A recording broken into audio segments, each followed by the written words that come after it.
You're tuning into Black and White Sports on YouTube.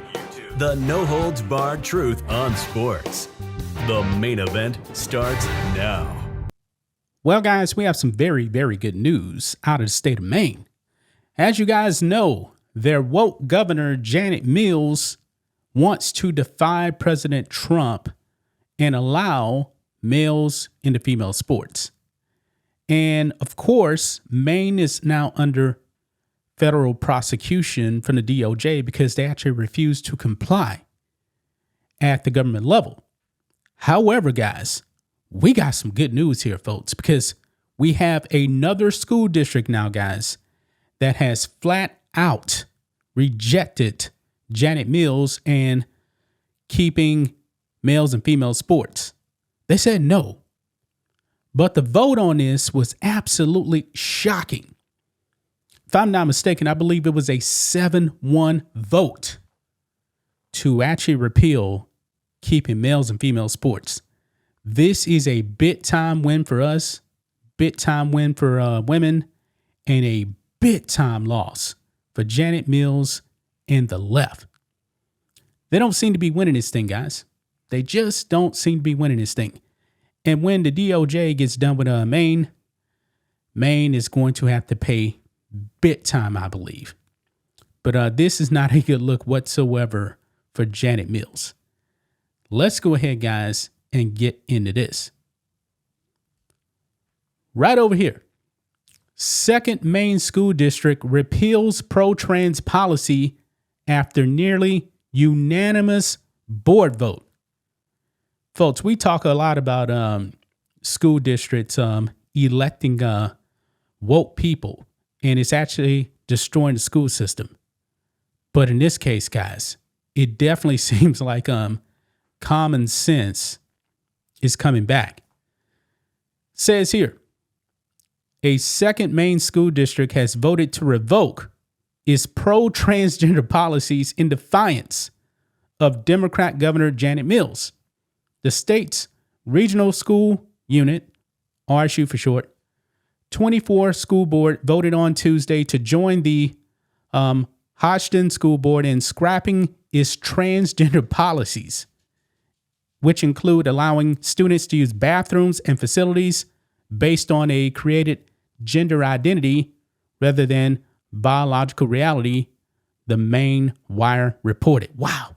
So we got two school districts, guys, that have just slapped woke governor Janet Mills in the face. It goes on, quote, in a 7-1 vote, RSU 24 voted to rescind its previous transgender policy. And there's actually a picture down here that they're talking about, which also included recognizing the student's identity even in defiance of the parents' wishes. What? I mean, was that crazy? I applaud and support the board's courage and action in this matter. Maine Republican House Minority Leader Billy Bob Falkenham posted to Facebook. So you mean to tell me, guys, that in the state of Maine, students were allowed to identify however they wanted, and if they were actually a male and identified as a female, they were allowed to do that in defiance of the parents? Yeah, man, this is cultural Marxism right here. But it's now been reversed. The district includes 6 schools and encompasses the towns of Eastbrook, Franklin, Goodsboro, Mariaville, Steuben, Sorrento, Sullivan, Waltham, and Winter Harbor. The district's former policy titled Transgender and Gender Expansive Students instructed students to allow students to use bathrooms, changing rooms, and locker rooms that align with their self-proclaimed gender identity instead of biological sex. The old policy additionally instructed schools to identify students by their preferred gender identity, even at the objections of parents, and told schools to avoid gender-based activities and practices as possible, according to the report. Wow. Quote, in the event that a student and their parent or legal guardian do not agree with regard to the student's gender identity or gender expression, the school shall abide by the wishes of the student. With regard to their gender identity and gender expression while at school, the policy reportedly reads, wow. You know what? That's why some people actually say that these schools, they're not public schools. They're government-run schools. And the government-run schools were actually pushing this propaganda. They let the students dictate, hey, I'm a male, but I really feel like a female. I want to get into the locker room. I want to play female sports. This is how crazy that policy was. The school board ultimately repealed the entire policy, quote, reaffirming parental rights and protecting girls from being forced to change in front of biological males. The report continues. The decision also brings the district into alignment with President Donald Trump's Day 1 executive order mandating that intimate facilities be used according to sex rather than quote unquote gender identity. Boy, Janet Mills, man, I'm wondering what she actually has to say about these two school districts that have now defied her. These school districts actually fallen in line with the Trump agenda and with common sense. Now, it says here, the district's change does not necessarily pertain to trans-identifying males playing on girls' sports teams, as the school board left that decision up to the Maine Principals Association, which oversees high school sports, according to the report.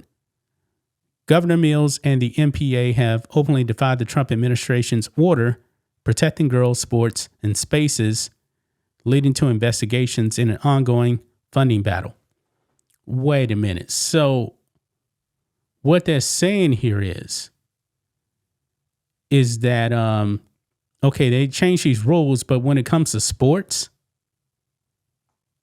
they're going to defer to the Maine Principals Association? What? They're the ones that's really pushing this. They're the ones that's really pushing to actually have males and female sports. So you change everything else except for this. Wow. So this is not as big a win as I thought. Yeah, it's good, that they actually reversed that policy there. But still, when it comes to sports, they're saying, nah, we're going to allow males and female sports because it's up to the Maine Principals Association. So this is really not as big a win as we thought. Wow. See, I didn't actually read this beforehand, guys. I was going in fresh on this. This is crazy. Now, at least they did restore some parental rights. But overall, still, if a student says, hey, I feel like a female, they can't kick them off the girls' team? I got a problem with that one, guys. I got a major problem with this one. So, but I think overall, man, it's still going to get resolved because I believe that the Maine Principals Association is going to be in big time trouble with the DOJ. They're going to be forced into compliance, and then all of this eventually is going to work out, I believe. But I still believe, man, that people need to be arrested for what they've done in Maine. But that's just my thoughts on this. What do you guys think of this? Black and white sports fans, let us know what you think about all this in the comments. Make sure to subscribe to the channel, and we will catch you next time. Thanks for watching the show. Be sure to like, comment, and subscribe. Be sure to tune in next time on Black and White Sports.